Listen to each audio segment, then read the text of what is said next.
Mesdames et messieurs, bonjour. Vous suivez l'élan africain et vous avez bien raison. Le président Ibrahim Traoré aurait échappé à un attentat. J'utilise le conditionnel, puisque évidemment, c'est le pouvoir qui a communiqué là-dessus qu'il y a eu une tentative de coup d'État au Burkina Faso. Et d'ailleurs, il y a un très proche, un garde du corps du président qui a été mis aux arrêts. On dit qu'il y a des gens qui lui auraient proposé une somme très importante de dollars pour qu'il attente à la vie du président Ibrahim Traoré. Et après justement cette annonce, le capitaine Ibrahim Traoré, on a vu, a convoqué ses partisans. Et ils étaient très nombreux dans les rues de Ouagadougou à soutenir leur président, le capitaine Ibrahim Traoré. Et d'ailleurs, j'ai vu beaucoup d'Africains également s'associer à ce soutien, à cette marque de soutien, en disant que le président Ibrahim Traoré n'est pas seulement un Burkinabé, mais qu'il est en train de mener une lutte de la libération des Africains. Le capitaine Ibrahim Traoré, qui aime se comparer à Thomas Sankara, son prédécesseur, l'un de ses prédécesseurs est en train de gagner les cœurs de beaucoup d'Africains qui se disent panafricanistes. Mais on peut se demander si réellement il y a eu un attentat contre la vie, il y a eu une tentative de coup d'État contre le capitaine Ibrahim Traoré, qui en seraient les auteurs? Évidemment, le garde du corps qui a été mis aux arrêts est un instrument. C'était un exécutant, mais il y a des planificateurs quelque part. Le pouvoir burkinabé, le pouvoir de Ouagadougou dit qu'il y a des gens qui qui justement en veulent au régime d'Ibrahim Traoré et dont la plupart seraient basés en Côte d'Ivoire. Et là, justement, on se pose des questions. Puisqu'on le sait déjà, depuis l'arrivée au pouvoir du capitaine Ibrahim Traoré, ce n'est pas la première fois qu'il met en cause les autorités ivoiriennes. Donc, ça veut dire que pour lui, la Côte d'Ivoire veut renverser, vrai ou faux, on ne sait pas, veut renverser son régime. Et la Côte d'Ivoire, justement, pour les partisans d'Ibrahim Traoré, pour les partisans également de tous ces régimes de l'AES, il y a le Burkina Faso, il y a également le Mali et le Niger. Pour les partisans de tous ces régimes militaires, la Côte d'Ivoire en veut à leurs partisans, à leur président. La Côte d'Ivoire est accusée d'ailleurs d'être de connivence avec les puissances étrangères, notamment la France. La France qui est l'ancienne puissance coloniale du Burkina Faso, du Mali et du Niger. La France qui a été priée par les 3 pays après les coups d'État qui ont eu lieu depuis 2020, qui a été priée de retirer ses troupes qui étaient basées sur leur territoire. La France maintenant est accusée de tous les maux. Vous savez également, il y a les États-Unis. Il y a les États-Unis qui avaient une base au Mali et évidemment aussi qui ont été obligés de retirer leurs troupes. Et donc, il y a la France, l'ancienne puissance coloniale, il y a également les États-Unis qui seraient derrière toutes ces tentatives de renversement de régime, puisque ce n'est pas la première fois, évidemment. Ces impérialistes n'ont qu'un seul cliché en tête. L'Afrique est l'empire des esclaves. C'est comme ça qu'ils voient l'Afrique. Pour eux, les Africains les appartiennent. Nos terres les appartiennent. Nos sous-sols les appartiennent. Ils n'ont jamais pu changer de logiciel jusqu'à aujourd'hui. C'est déplorable. Lorsque nous avons décidé ainsi, eh bien, nous avons été approchés par certains esclaves de salon pour nous passer le message de leur maître. Parce qu'ils avaient créé cette sorte de chaîne polymère qui se relève à la tête de nos États pour les servir. Et nous sommes venus briser la chaîne. Et c'est inconcevable pour eux. Ils nous ont donc approchés et ils nous ont demandé de rentrer dans les rangs pour faire partir de l'élite qui doit diriger l'Afrique, parce qu'ils ont une élite formée et formatée qui doivent suivre, qui sont incrustés dans cette chaîne-là. Nous avons refusé de rentrer dans leur rang. Et dès lors, les hostilités ont commencé. Et ils ont fait fourvoyer dans nos zones plusieurs mercenaires, des formateurs. Les agents sont descendus dans le Sahel pour espérer mener des attaques barbares, lâches contre nos populations, espérer les révolter. En plus de ces attaques sur le terrain, les attaques communicationnelles, la manipulation, la désinformation battent son plein dans leur rang. Mais les peuples du Sahel ont compris et plus jamais on ne pourra les manipuler. Ils savent d'où ils viennent, ils savent ce qu'ils font et ils savent où ils partent.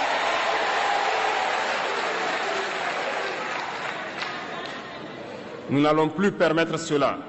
Les gens sont éveillés et les gens se battent aujourd'hui, pas pour nous-mêmes, mais pour les générations à venir. Et merci à tous pour le combat qui est livré. Cela ne nous fait jamais pleurer. Nous n'allons pas trembler. Nous allons affronter. Nous allons nous battre pour l'indépendance réelle. On a vu d'ailleurs le Premier ministre burkinabé, Jean-Emmanuel Ouédraogo, qui était à la télévision nationale, qui disait que justement ce n'est pas la première fois et que toutes les mesures étaient prises pour faire face à ces complots répétés contre le président Ibrahim Traoré. Et donc la question qu'on est en train de se poser maintenant, qui veut attenter à la vie du capitaine Ibrahim Traoré. Il y a les Ivoiriens, mais également il y a les ennemis internes. Qu'on ne se le cache pas, le président Traoré est arrivé au pouvoir par un coup d'État militaire. Et il y a un régime qu'il a renversé. Il y avait quelqu'un qui était là avant lui, qui l'a renversé. Donc, il y a des opposants internes. Il y a des opposants internes qui peut-être voudraient en finir avec son régime. Outre les opposants internes, il y a également les gens, peut-être qui étaient pour lui, mais qui voient maintenant qu'il est en train de personnaliser la vie politique au Burkina Faso. Rappelez-vous que quand il est arrivé, il était question d'instaurer un régime de transition et puis après de repasser le pouvoir au civil, de rendre le pouvoir au civil. Mais maintenant, vous le savez, comme au Mali, d'ailleurs, on reviendra là-dessus très bientôt, comme au Mali, comme au Niger, il a fait une transition de 5 ans, renouvelable, sans élection. Et donc, peut-être qu'il y a des gens qui aimeraient voir leur pays revenir à un pouvoir constitutionnel, ce qui n'est pas le cas maintenant. Et donc, il peut y avoir les ennemis qui sont basés en Côte d'Ivoire, comme le pouvoir de Ouagadougou l'annonce. Il peut y avoir également des ennemis internes. Je parle des gens qui ont été renversés, les proches de ceux qui ont été renversés par les auteurs du coup d'État.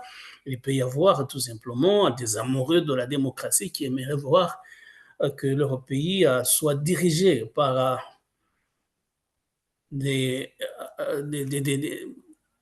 responsables élus démocratiquement. Donc, c'est possible. Mais n'oublions pas non plus qu'il y a une rébellion djihadiste qui se bat justement dans le nord contre le gouvernement du Burkina Faso. Et d'ailleurs, le capitaine Ibrahim Traoré, en faisant lui-même ce coup d'État en 2022, la raison principale qu'il a avancée, c'est qu'il devait y avoir des mesures concrètes, la fermeté contre les djihadistes qui sévissent dans le nord. Mais pour l'instant, justement, on ne voit pas de résultats. Même si, justement, les uns et les autres disent que le gouvernement prend des mesures qui s'opposent, qui sont nécessaires, mais pour l'instant, on n'a pas vu beaucoup de développement sur le terrain militaire. Donc, il y a des djihadistes également. Il y a des gens qui disent que le pouvoir ne fait pas ce qu'il avait promis pour lutter contre ces djihadistes. Mais il y a les djihadistes eux-mêmes, dont la plupart sont des Burkinabés, et qui voudraient voir le président Ibrahim Traoré qui annonce justement des mesures contre eux, et qui aimerait peut-être attenter à sa vie. Puisque si vous êtes rebelle, si vous avez la possibilité de vous en prendre au chef du gouvernement, évidemment, il n'y a pas d'hésitation à avoir, ça s'est vu ailleurs. Et donc, il y a des ennemis basés en Côte d'Ivoire, comme on le dit, le pouvoir de Ouagadougou. Il y a des ennemis internes et puis il y a des djihadistes. Mais il y a également, on le disait au début, il y a également des puissances étrangères, notamment la France et les États-Unis. Puisque dans cette assemblée de soutien au capitaine Ibrahim Traoré du 30 avril, c'était mercredi dernier, on s'entraînait essentiellement au général Langlais. C'est le général américain qui dirige les forces américaines basées en Afrique. Et lui, qu'est-ce qu'il a dit? Pourquoi est-ce que les soutiens du capitaine Ibrahim Traoré lui en veulent énormément? C'est qu'il avait dit que le pouvoir de Ouagadougou est en train d'utiliser les recettes tirées de la vente d'or à son profit. Ça veut dire en fait que le pouvoir du capitaine Ibrahim Traoré est en train d'utiliser les recettes tirées de la vente de l'or pour la consolidation de son pouvoir personnel.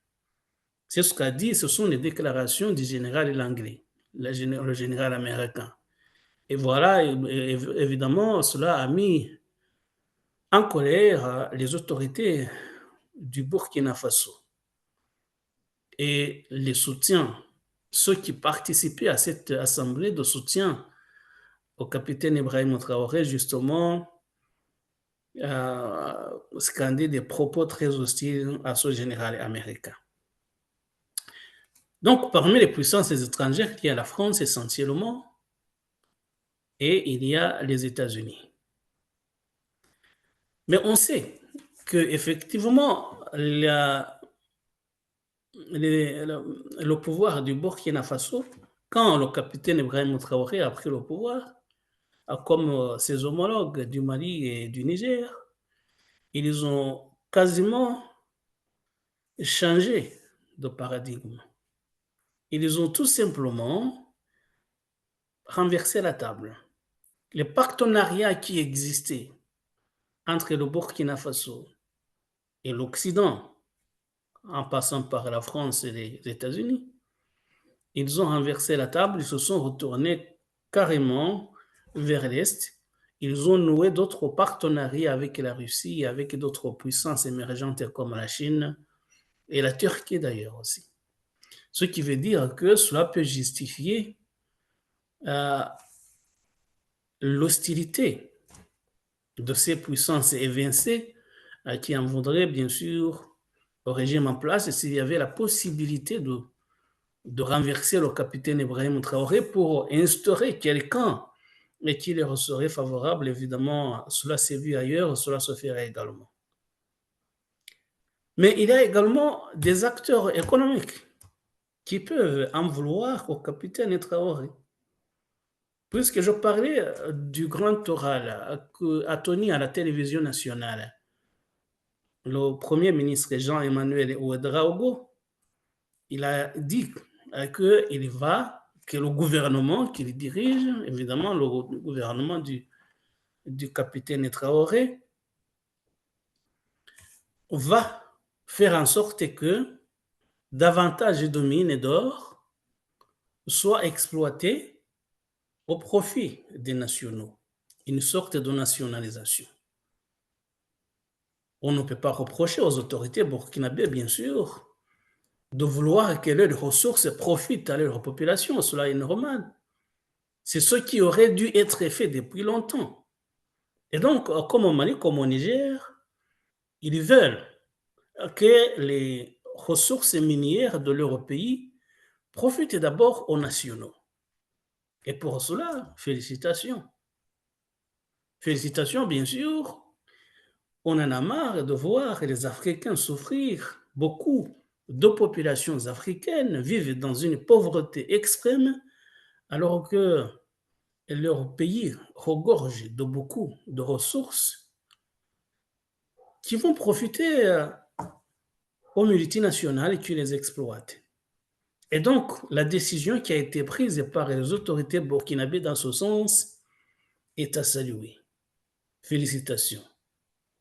Mais puisqu'on est en train de parler des ennemis qui pourraient en vouloir au capitaine Ibrahim Traoré, bien sûr, il y a également ces multinationales qui vont perdre beaucoup de profits à cause de la décision qui a été prise de confier d'abord l'exploitation des ressources aux entreprises nationales. Et donc, le capitaine Ibrahim Traoré s'est fait beaucoup d'ennemis, intérieurs et extérieurs.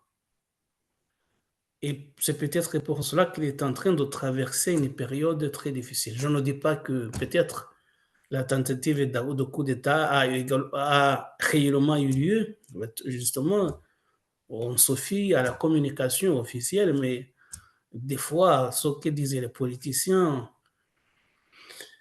peut ne pas être réel, peut ne pas être vrai. Il y a des communications qui se font pour des raisons politiques, on le sait. Mais si cette tentative de renverser le capitaine Traoré a eu lieu, on peut regarder dans plusieurs directions. Ça veut dire qu'il y a beaucoup de gens qui en veulent au chef du gouvernement burkinabé pour des raisons diverses et variées, justement, qu'on est en train de passer en revue. Est-ce pour cela qu'on ne doit pas voir la réalité en face? S'il y a des gens qui en veulent au capitaine Traoré, pourquoi forcément passer par le coup d'État? Les uns vous diront que c'est peut-être justement parce qu'il est en train de fermer l'espace politique. Et là, c'est justement à déplorer. Puisque normalement, quand vous savez que quelqu'un a pris le pouvoir par des voies démocratiques, par le suffrage universel, qu'il a un mandat de 4 ou de 5 ans, vous dites, je vais attendre mon tour. À la fin de son mandat, je vais me présenter aux élections et je serai également élu. Mais si quelqu'un arrive par un coup d'État et que par après, il n'organise pas des élections, qu'il s'octroie un mandat de 5 ans, renouvelable à l'infini, évidemment, il peut y avoir cette volonté de passer par des moyens occultes, des moyens violents. Et justement, c'est pour cela que nous disons qu'il faudrait, je parle pas seulement au Burkina Faso, mais également dans les 3 pays du Sahel et les 2 autres pays du Sahel, mais également un peu partout en Afrique, il faudrait que les gens apprennent à rester un temps au pouvoir, à annoncer les échéanciers, afin que les uns et les autres se préparent aux élections. Sinon, quand vous vous éternisez au pouvoir, vous créez des tensions et vous attirez des foudres. Voilà. Mais je ne veux pas justifier l'usage des moyens violents contre les autorités en place. Je dis tout simplement que si vous restez longtemps, que si vous n'annoncez pas les échéances électorales, et que si vous montrez que vous ne quitterez pas le pouvoir, évidemment, ça peut donner raison à ceux qui veulent en découdre avec vous, avec les moyens non conventionnels. Et voilà, nous voulions tout simplement évoquer cette actualité du Burkina Faso en disant tout simplement qu'il ne faudrait pas que les gens pensent que la violence peut résoudre les problèmes, mais en m'adressant également aux autorités, aux responsables politiques pour qu'ils apprennent à lâcher le pouvoir, à ne pas s'éterniser, puisque quand vous confisquez le pouvoir du peuple, vous donnez raison à ceux qui veulent vous détruire. Mais je dis tout simplement que la violence n'est pas le bon moyen pour d'abord arriver au pouvoir, mais pour résoudre tous les problèmes que peuvent connaître tous les pays du monde. Mesdames et messieurs, je vous remercie de nous avoir prêté attention. À très bientôt pour d'autres sujets. Au revoir.